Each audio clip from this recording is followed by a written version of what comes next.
이번 시간에는 조금 전에 제가 한번 언급했던 단순 조건문하고 가정법을 비교하는 걸 조금 추가로 제가 예문을 통해서 한 비교를 했습니다. 혹시나 이 부분이 완벽하게 이해가 되시면 이 파트는 지금 동영상을 멈추시고 다음 쪽으로 넘어가셔도 되겠습니다. 저는 조금 더 양을 늘린 이유가, 책을 쓰면서 조금 늘린 이유가 안타까웠던 이유 중에 하나가 가정법을 배우고 학생들이 문제는 잘 풀어요. 그러나 그 가정법을 써야 될 상황에서 가정법을 적절하게 쓸 수가 없다는 겁니다. 이게 현실이었어요. 그래서 제가 이 가정법이 어떤 상황에서 쓰는 게 되는지를 제가 좀 자주 반복해서 지겹도록 말씀을 드리는 이유입니다. 자, 조금 지겨우시더라도 좀 참고 보시면 좋겠습니다. 자, 여기 이 위의 문장과 아래 문장이 있습니다. 위의 문장이 단순 조건문이라고 하고요. 그래서 아래 문장은 자, were, 그 다음에 would 이런 표시를 봐서는 얘가 가정법 과거를 쓴 겁니다. 우리가 공식은 앞에 바로 앞에 있었습니다. 꼭 참고해 주시고 암기를 어느 정도 하시길 바랍니다. 자, 그래서 우리가 보통 우선 해석을 먼저 보겠습니다. 만약 그녀가 관심이 나에게 있다면 나는 소개시켜 줄 거야. 그녀를 너에게. 이 말과 한국말로 만약 그녀가 관심이 너에게 있다면 나는 그녀를 너에게 소개시켜 줄 텐데 라는 말과 우리말에서 약간 뉘앙스가 차이 나죠. 나는 너에게 그녀를 소개시켜 줄 텐데 이 말 속에 벌써 소개할 수 없구나, 소개 못하는 상황이구나, 이걸 느낄 수가 있죠. 마찬가지입니다. 이때 그러면 영어에서는 가정법, 상상하는 말에 우리 현실을 이야기하는 거, 현실과 반대되는 일, 현실에서 불가능한 일을 이야기하면서 뭔가 아쉬운 마음을 표현해야 됩니다. 그래서 가정법, 과거를 써야 된다는 겁니다. 자, 그러면 가장 중요한 게 정말 말씀드렸지만 가능성의 차이입니다.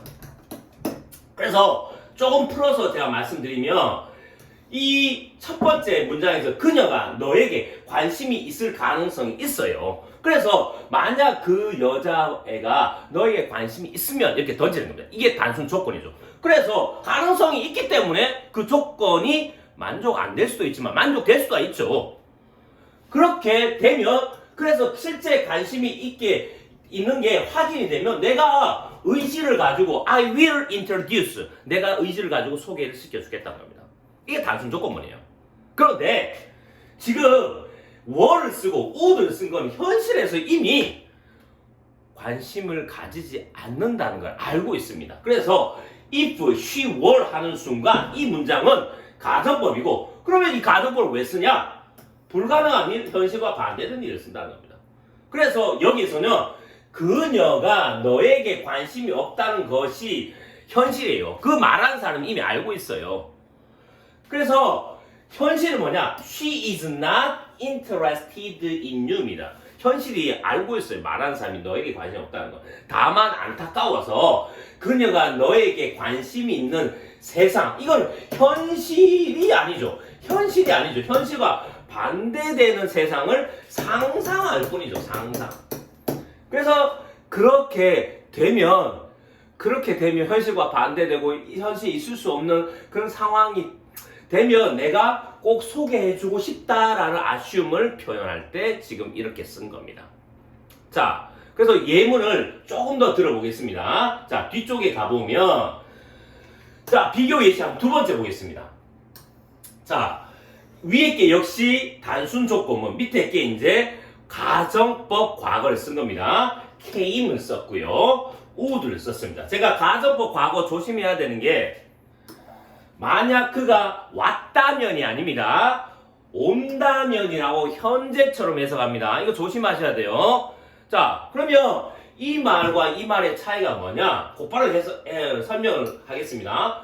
그래서 그가 만약에 내 파티에 온다면 나는 참 행복할 거야, 이렇게 이야기합니다. 그래서 그가 나의 파티에 올 가능성이 있죠. 그래서 정말 온다는 조건이 만족이 되면, 만약 오면 가능성이 있으니까 올 수 있죠. 기분이 좋을 거라고 얘기를 한 겁니다. 그런데 자, 밑에는 came을 쓰고 would를 썼다는 거는 가정법 과거를 썼습니다. 그래서 came과 would를 보면 가정법 과거를 사용했다는 걸 알 수 있고, 그가 나의 파티에 오는 일은 현실에서 불가능합니다. 예를 들면 파티에 오려고 했는데 오늘 크게 자동차 사고가 나서 응급실에 갔다든지, 그러면 올 수가 없죠. 그래서 올 수 없지만 상상해 보는 거죠. 온다면 현재 사실과 반대죠. 온다면 내가 기분이 참 행복할 텐데, 좋을 텐데. 그러니까 올 수 없으니까 상상하면서 그렇게 아쉬움을 이야기하는 겁니다. 좀 이해되시겠습니까? 자, 그래서 예를 들어 그가 다쳐서 지금 병원에 있거나 멀리 다른 곳에 있어서 파티에 올 수 없는 상황, 이런 상황입니다. 그럴 때 그래서 상상으로 만약 그가 파티에 오는 경우를 이야기하면서 이렇게 아쉬움을 과거형 동사를 써서 뒤로 물러나면서 뭔가를 깔고, 이 아쉬운 감정을 깔고 이야기하기 때문에 여기도 조동사의 과거를 쓴다는 겁니다. 자, 제가 거꾸로 한번 얘기해 보겠습니다. 자, 제가 파티를 준비하고 있어요. 그래서 자, 첫 번째 경우는 어떤 친구가 이 he를 어떤 탐이나 다른 이름으로 바꾸면 되죠. 탐이 파티에 오면 나는 참 좋겠어, 이렇게 얘기할 때는 탐이 파티에 충분히 올 수 있습니다. 그래서 그런 조건이 만족되면 기분이 좋겠다는 겁니다. 그러나 예를 들면 이 주어를 제인으로 제가 바꾸고 있습니다. 그러면 이때는 이런 문장을 언제 쓰는지 우리가 좀 알아야 돼요. 제가 아까도 말씀드렸죠. 조금 전에 말씀드렸지만 가정법 실컷 배우고 문제는 잘 맞추는데 어떤 상황, 그런 상황 속에서 전혀 사용을 안 하는 게 우리 교육의 현실입니다. 영어 교육의 현실. 그래서 제인이라는 친구가 있어요. 오늘 원래는 파티에 오려고 했지만 사고가 나버렸어요. 그래서 너무너무 아쉬운 나머지 지금 올 수 없는 상황이죠. 그런데 만약 제인이 파티에 올 수만 있다면, 온다면 내가 정말 기분이 좋을 텐데 라고 이야기할 때는 이 지점에서 제인이 파티에 온다면 할 때 절대로 현재를 쓰면 안 된다는 겁니다.